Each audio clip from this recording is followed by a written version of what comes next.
అందరికీ నమస్కారం. Welcome to my channel. ఈ రోజు ఈ వీడియోలో కల్కి 2898 AD మూవీ గురించి నా ఒపీనియన్ ని మీ అందరితో షేర్ చేసుకోబోతున్నాను. ముందుగా మూవీ గురించి మాట్లాడుకునే ముందు మూవీ కాస్టింగ్ గురించి మాట్లాడుకోవాలి. ప్రభాస్, అమితాబ్ బచ్చన్ గారు, దీపికా పదుకొనే గారు అండ్ కమల్ హాసన్ గారు ఎవరి పాత్రల్లో వాళ్ళు లీనమైపోయి అద్భుతంగా నటించారు. ఒకరిని మించి ఒకరు నటించారు.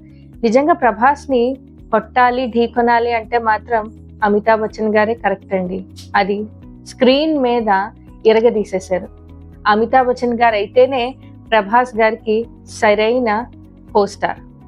ఫ్యూచర్లో మన లైఫ్ స్టైల్ ఎలా ఉంటుందో ప్రెసెంట్లో ఉన్న మనం కళ్ళెదురుగుండా చూడొచ్చు ఈ సినిమాతో. నాగ్ అశ్విన్ గారు ఫ్యూచర్ ని అద్భుతంగా చూపించారు. హాలీవుడ్ సినిమాస్ కి తెలుగు డైరెక్టర్, తెలుగు సినిమా సత్తా ఏంటో ఈ మూవీతో నిరూపించారు. హాలీవుడ్ సినిమాస్ అయినా అవెంజర్స్, ఇంకా అవతార్ ఇలాంటి సినిమాస్ కి ఏ మాత్రం తక్కువ కాదని కల్కి సినిమాతో నిరూపించారు నాగ్ అశ్విన్ గారు. హాలీవుడ్ లో కూడా తెలుగోడి సత్తా ఏంటో ఈ సినిమాతో వెళ్ళి జెండా పాతారు. ఇంటర్వెల్ బ్యాంగ్ అయితే మాత్రం అదిరిపోయిందండి. ఒక తల్లి తన శిశువు కోసం ఎంత దూరమైనా వెళ్తుంది అని ఈ సినిమాలో అద్భుతంగా చూపించారు. గూస్ బంప్స్ వస్తాయి. నిజంగా టాప్ నాచ్ ఇంటర్వెల్ బ్యాంగ్ అనే చెప్పాలి. దీపికా పదుకొనే గారు అయితే మాత్రం జీవించేశారు. నటన అంటే కళ్ళతో చెయ్యొచ్చు అని ఆవిడ కళ్ళతో ఎక్స్ప్రెషన్స్ మాత్రం అద్భుతంగా చూపించారు. ముఖ్యంగా మాట్లాడుకోవాలంటే అమితాబ్ బచ్చన్ గారి గురించి. అశ్వత్థామ క్యారెక్టర్ కి ఆయన తప్ప వేరెవరూ సరితూగరని ఈ క్యారెక్టర్ తో అమితాబ్ బచ్చన్ గారు తన నటనతో నిరూపించారు. అమితాబ్ బచ్చన్ గారిని లేక ప్రభాస్ గారిని క్యారీ చేసిన ప్లాట్ మాత్రం సూపర్. డైరెక్టర్ గారికి ప్రతి క్యారెక్టర్ మీద క్లియర్ వ్యూతో ఈ సినిమా వెళ్ళారు. ఎక్కడా కూడా ల్యాగ్ ఉండదు. కథ మీద పట్టుంటే సినిమా అద్భుతంగా వస్తుందని నాగ్ అశ్విన్ గారు నిరూపించారు. ఈ సినిమాలో నెక్స్ట్ మాట్లాడుకోబోయే క్యారెక్టర్ మాత్రం బుజ్జి క్యారెక్టర్ గురించి అండి. నాగ్ అశ్విన్ గారు ఎందుకు పబ్లిక్ లోకి ఫస్ట్ బుజ్జి క్యారెక్టర్ ని రిలీజ్ చేశారో అర్థం కాలేదు. కానీ సినిమా చూస్తే మాత్రం బుజ్జి క్యారెక్టర్ కి ఎంత ఇంపార్టెన్స్ ఉందో అర్థమైపోతుంది. వాయిస్ తో నటించొచ్చు అని కీర్తి సురేష్ గారు నిరూపించేశారు. నెక్స్ట్ ముఖ్యమైన క్యారెక్టర్ మాత్రం కమల్ హాసన్ గారిదే. ఆయన ఇప్పటి వరకు చేయని చిత్రాల్లో ఇలాంటి పాత్రని ఎప్పుడూ పోషించలేదు. ఎటువంటి క్యారెక్టర్ నైనా అనర్గళంగా పోషించగలను అని కమల్ హాసన్ గారు నిరూపించారు. అందుకే ఆయన ఉలగ నాయకన్ అయ్యారు. నెక్స్ట్ మాట్లాడుకోవాల్సిన క్యారెక్టర్ ప్రభాస్ గారు. ప్రభాస్ గారు కామెడీ టైమింగ్ అంటే మాత్రం బుజ్జిగాడు, డార్లింగ్, మున్నా ఈ మూవీస్ గురించే మాట్లాడుకుంటాం. కానీ ఇప్పుడు అవన్నీ బీట్ చేసేలాగా కల్కిలో ఆయన చేసిన కామెడీ మాత్రం టాప్ లెవెల్ అండి. Action, comedy timing, sentiment, what not అన్ని ఎరగదీసేసారనే చెప్పాలి ప్రభాస్ గారు తన యాక్టింగ్ తో. ఇంకొక ముఖ్యమైన క్యారెక్టర్ గురించి మాట్లాడుకోవాలండి. అదే శ్రీకృష్ణుడు. ఆ క్యారెక్టర్ ని ఎంత బాగా చూపించారంటే నిజంగా కృష్ణుడు ఇలాగే మాట్లాడతాడేమో, ఇలాగే నడుస్తాడేమో, ఇలాగే శాసిస్తాడేమో అని అద్భుతంగా స్క్రీన్ మీద చూపించారండి. కృష్ణుడిని డైరెక్ట్ గా చూడలేదు, కానీ ఈ సినిమాలో చూస్తే మాత్రం కృష్ణ పరమాత్మ ఇలాగే ఉంటాడేమో అని మనకు అనిపిస్తుంది. ఈ మూవీలో 3 ప్రపంచాల్ని సూపర్ గా చూపించారు. శంబాలా, కాంప్లెక్స్, ఇంకా కాశీ. ఈ 3 ప్రదేశాల్లో వాళ్ళ కాస్ట్యూమ్స్, వాళ్ళ జీవన శైలిని చాలా చక్కగా చిత్రీకరించారు. 12 సంవత్సరాల తర్వాత ప్రభాస్ గారు డాన్స్ చేశారండి. మామూలుగా ఉంటాయా?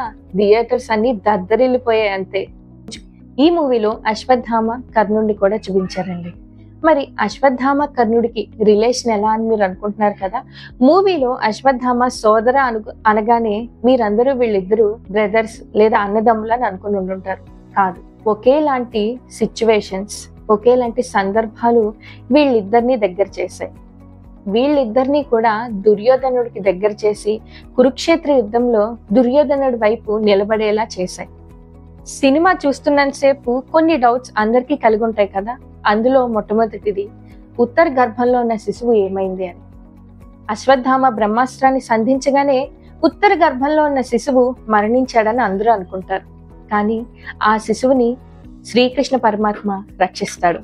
ఆయనే పరీక్షితుడు. పరీక్షితుడు గురించి మనందరికీ తెలిసిందే.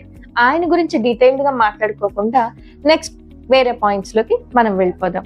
అశ్వత్థామ చేసిన పనికి శ్రీకృష్ణుడు ఆగ్రహించి ఉత్తర గర్భంలో ఉన్న శిశువుకి ఆపదని కలిగించాడు. దీనివల్ల శ్రీకృష్ణుడు అశ్వత్థామకి 3000 సంవత్సరాల శిక్షను విధించాడు.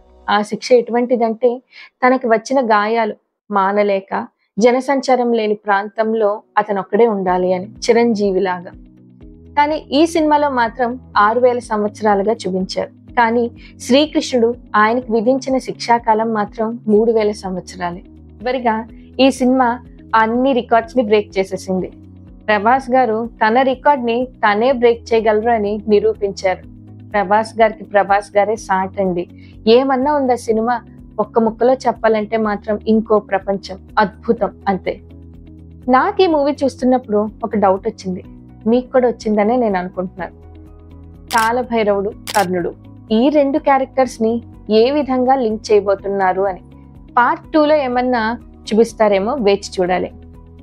ఇంకొక ముఖ్యమైన విషయం, పిల్లలకి మహాభారతం, భాగవతం ఇలాంటి సినిమాలు కూర్చోబెట్టి చూపిస్తే అస్సలు చూడరు.